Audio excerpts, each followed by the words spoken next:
High students, আমি আবার তোমাদের সামনে উপস্থিত হয়েছি আমার পরবর্তী ভিডিও নিয়ে। আশা রাখি তোমরা সবাই ভালো আছো। আজকে আমি পড়াবো একাদশ শ্রেণীর দর্শন, অর্থাৎ ক্লাস 11-এর ক্লাস নেব আজ। অধ্যায় দ্বিতীয়, অধ্যায়ের বিষয়বস্তু হচ্ছে জ্ঞানের স্বরূপ এবং জ্ঞান সম্পর্কিত বিভিন্ন মতবাদ। তো এই অধ্যায় থেকে আমি আজকে তোমাদের দুটো বিষয় নিয়ে আলোচনা করব এই ভিডিওতে। কি কি সেগুলো?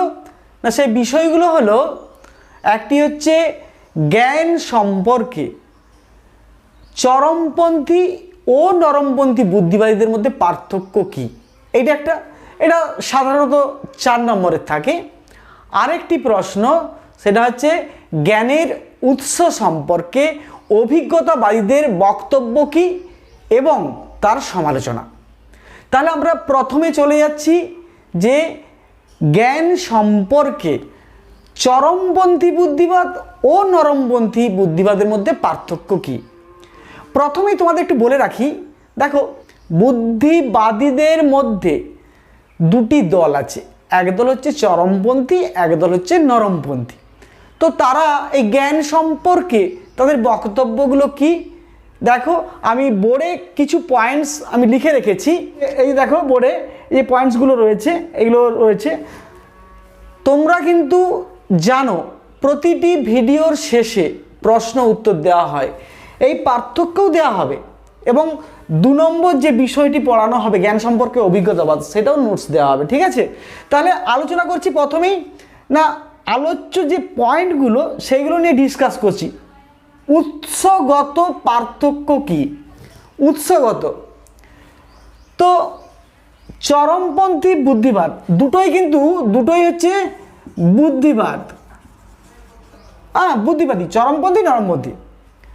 তো উৎসগত চরমপন্থীবাদী বা চরমপন্থীরা কি বলছেন, যে আমাদের সমস্ত জ্ঞান, সকল প্রকার জ্ঞানের উৎস হলো বুদ্ধি, এখানে অভিজ্ঞতার কোনো মূল্য নেই, কোনো ভূমিকা নেই। নরমপন্থী যারা বুদ্ধিবাদী রয়েছেন তারা কি বলছেন, না জ্ঞানের উৎপত্তির ক্ষেত্রে আমাদের বুদ্ধি হলো প্রধান, বা বুদ্ধি হলো প্রধান উৎস, কিন্তু জ্ঞানের উৎপত্তির ক্ষেত্রে তারা ইন্দ্রিয় অভিজ্ঞতার ভূমিকাকে একেবারে অস্বীকার করেননি। তাহলে বুঝতে পেরেছ, চরমপন্থী যারা তারা বলছেন জ্ঞানের একমাত্র উৎস হলো বুদ্ধি, আর নরমপন্থীরা বলছেন বুদ্ধি হচ্ছে প্রধান উৎস, বুদ্ধি ছাড়াও ইন্দ্রিয় অভিজ্ঞতার ভূমিকা রয়েছে। 2 নম্বর, দেখো সমর্থকগণ কারা চরমপন্থী, না প্লেটো নাম বলতে পারি, প্লেটো, হেগেল, ব্র্যাডলে। আর নরমপন্থী কারা, না আধুনিক যুগের যারা বুদ্ধিবাদী দার্শনিক রয়েছেন, অর্থাৎ ডেকার্টস, স্পিনোজা, লাইবনিজ। ঠিক আছে, ইন্দ্রিয়ের ভূমিকা কি? চরমপন্থী বুদ্ধিবাদী দার্শনিকগণ বলেছেন জ্ঞানের উৎপত্তির ক্ষেত্রে ইন্দ্রিয়ের কোনো রূপ ভূমিকা নেই। নরমপন্থী বুদ্ধিবাদীরা বলেছেন জ্ঞানের উৎপত্তির ক্ষেত্রে ইন্দ্রিয়ের ভূমিকা রয়েছে। 4 নম্বর যে পয়েন্টটা রয়েছে জ্ঞানের বৈশিষ্ট্য। তো চরমপন্থী বুদ্ধিবাদীরা জ্ঞানের বৈশিষ্ট্য কি বলেছেন, না জ্ঞানের বৈশিষ্ট্য তারা বলেছেন জ্ঞানের বৈশিষ্ট্য হলো আবশ্যিকতা। আর নরমপন্থী যারা বুদ্ধিবাদী রয়েছেন তারা বলছেন জ্ঞানের বৈশিষ্ট্য হলো আবশ্যিকতা এবং তা হবে তথ্য বিষয়ক। পরের পয়েন্টে চলে যাই, জ্ঞানের প্রকৃতি সম্বন্ধে চরমপন্থী বুদ্ধিবাদীরা কি বলেছেন, না চরমপন্থী বুদ্ধিবাদীরা বলেছেন জ্ঞান হবে আবশ্যিক এবং সার্বিক। নরমপন্থী বুদ্ধিবাদী দার্শনিকগণ জ্ঞানের প্রকৃতি সম্বন্ধে কি বলেছেন, না তারা বলেছেন জ্ঞান অবশ্যই আবশ্যিক হবে এবং জ্ঞানের অন্যতম গুরুত্বপূর্ণ বৈশিষ্ট্য হবে নতুনত্ব, জ্ঞানের মধ্যে যেন নতুনত্ব থাকে। তার পরের পয়েন্টে চলে যাচ্ছি যে গাণিতিক জ্ঞান।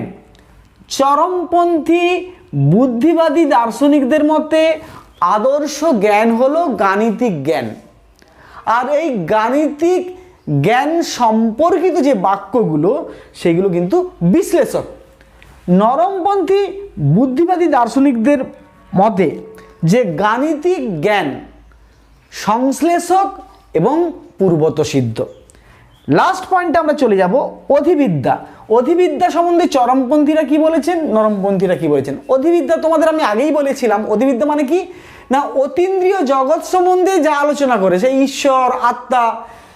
তো সেই অধিবিদ্যা বিষয়ক তাদের মতভেদ রয়েছে। চরমপন্থীরা বলছেন যে অধিবিদ্যার জ্ঞান বা অধিবিদ্যাই হলো পরম বিদ্যা। কিন্তু নরমপন্থী যারা বুদ্ধিবাদী রয়েছেন, যেমন ধরো কান্ট বলছেন অধিবিদ্যা সম্ভব নয়। এই হচ্ছে জ্ঞান সম্পর্কে চরমপন্থী বুদ্ধিবাদী এবং নরমপন্থী বুদ্ধিবাদীদের মধ্যে পার্থক্য। বুঝতে পেরেছ? এরপর আমরা আলোচনা করব জ্ঞান সম্পর্কে অভিজ্ঞতাবাদীদের বক্তব্য কি এবং তার সমালোচনা। সবিচার মানে সমালোচনা সহ ব্যাখ্যা। তাহলে প্রশ্নটা হচ্ছে জ্ঞান সম্পর্কে অভিজ্ঞতাবাদীদের বক্তব্যগুলো কি কি। ঠিক আছে, দেখো আমি এখানে পয়েন্টগুলো তোমাদের একটি পয়েন্ট ধরে ধরে ডিসকাস করছি, আর এগুলো সব তোমাদের নোটস দেওয়া হবে এই ভিডিওর সাথেই। ঠিক আছে, প্রথমেই আমি যেটা লিখেছি যে ভূমিকা, তার মানে এখানে কি জ্ঞান সম্পর্কে অভিজ্ঞতাবাদীদের মূল বক্তব্য কি না, অভিজ্ঞতাবাদী দার্শনিকগণ বলেছেন যে অভিজ্ঞতার মাধ্যমেই আমরা সমস্ত জ্ঞান লাভ করি।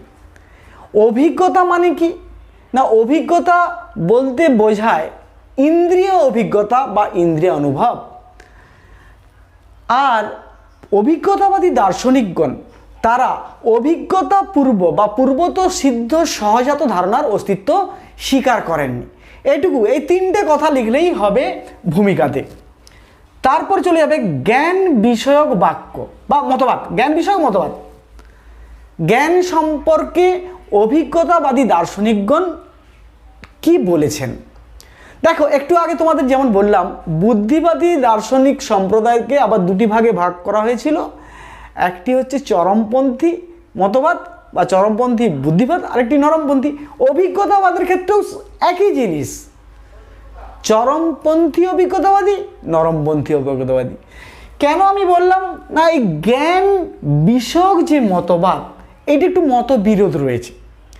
যারা নরমপন্থী মনোভাবাপন্ন অভিজ্ঞতাবাদী দার্শনিকগণ তারা বলছেন যে এই বাস্তব জগৎ, এই যে ইন্দ্রিয়গ্রাহ্য জগৎ, এই জগৎ সম্পর্কিত যে জ্ঞানগুলো সেগুলো আমরা ইন্দ্রিয় অভিজ্ঞতায় পাই।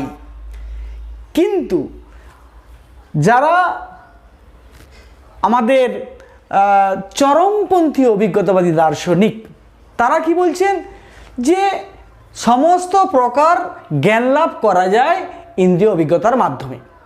এরপর আমরা পরের পয়েন্টে আলোচনা করব। পরের পয়েন্টে কি আছে না, বাক্য বিষয়ক মতবাদ। এই পয়েন্টে কি বলা হয়েছে না, অভিজ্ঞতাবাদী সমস্ত দার্শনিকদের মতে বাক্য দুপ্রকার। কি কি? একটি হচ্ছে পূর্বত সিদ্ধ বিশ্লেষক এবং আবশ্যিক বাক্য।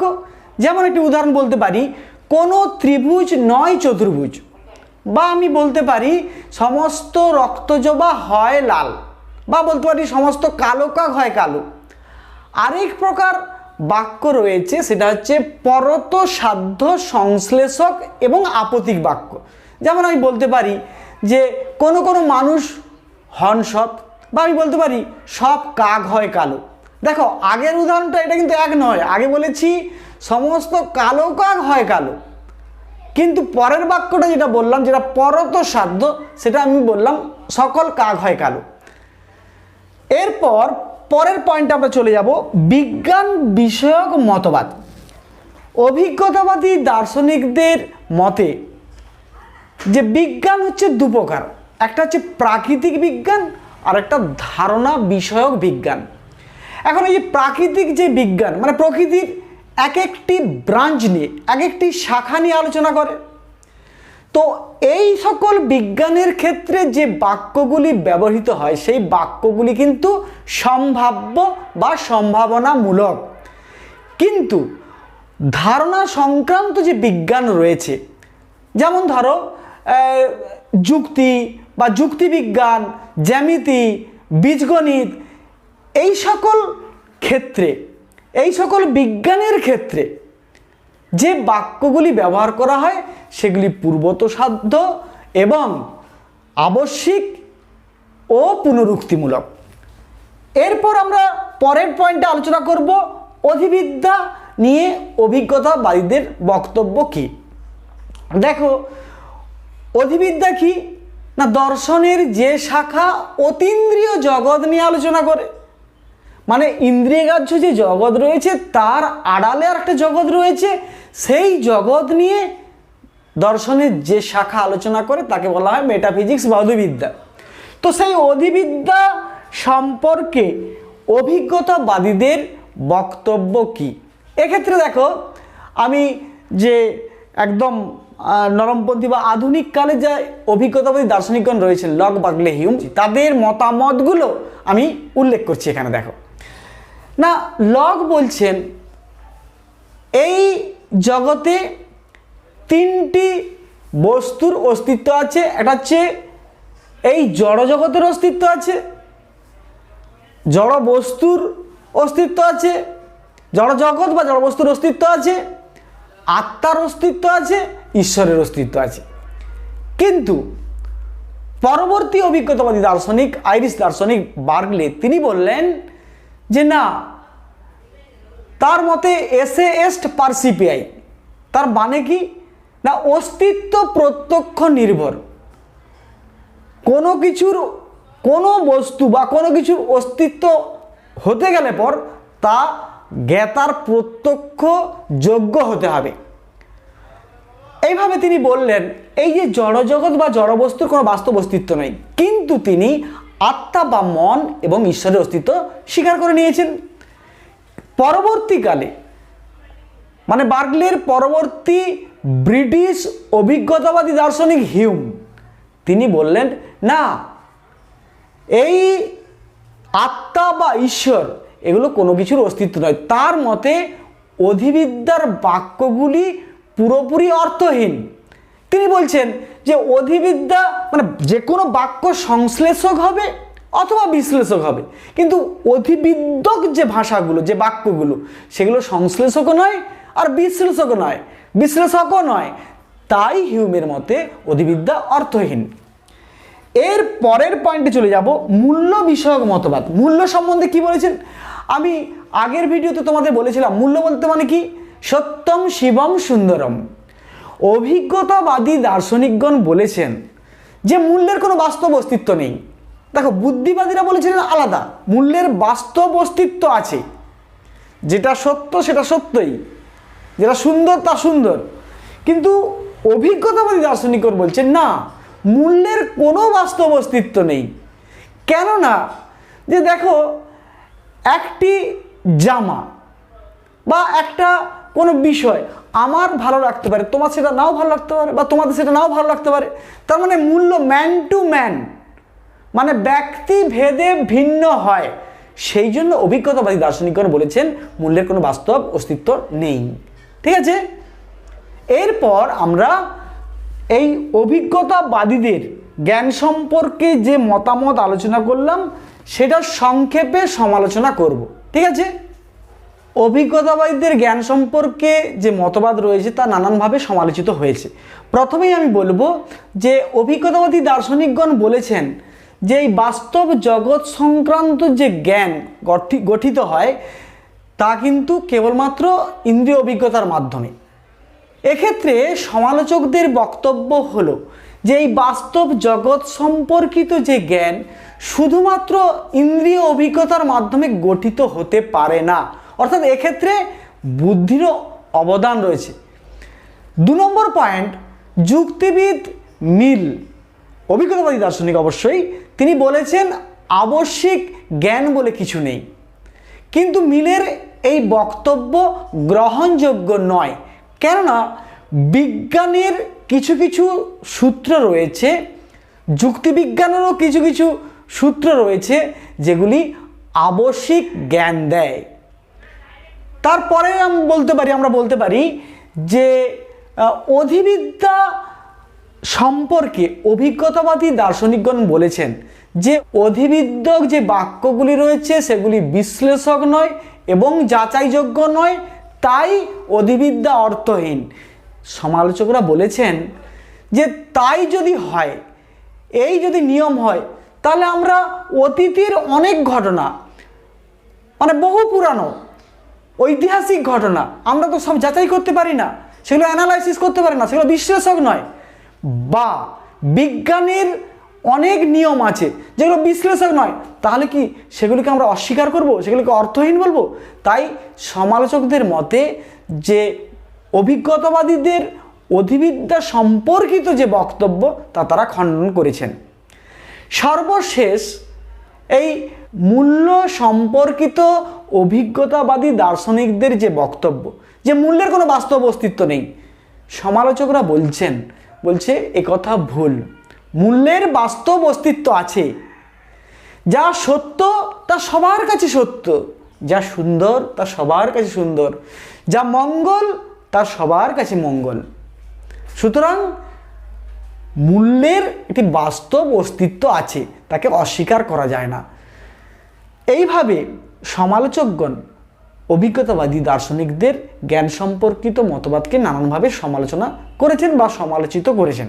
তাই পরিশেষে আমি বলতে পারি যে জ্ঞান গঠনের ক্ষেত্রে অভিজ্ঞতা এবং বুদ্ধি কোনো একটি মতবাদই চরম সত্য নয়। জ্ঞান গঠনের ক্ষেত্রে উভয়ের অবদান অনস্বীকার্য। আবার সমস্ত ভিডিওগুলি পাওয়ার জন্য আমি তোমাদের বলছি অবশ্যই সাবস্ক্রাইব করতে হবে, তাহলে সমস্ত ভিডিওগুলো পাবে এবং প্রতিটি ভিডিওর সাথে প্রশ্ন উত্তর দেওয়া আছে। আর ভালো যদি লেগে থাকে অবশ্যই লাইক এবং শেয়ার করতে ভুলো না।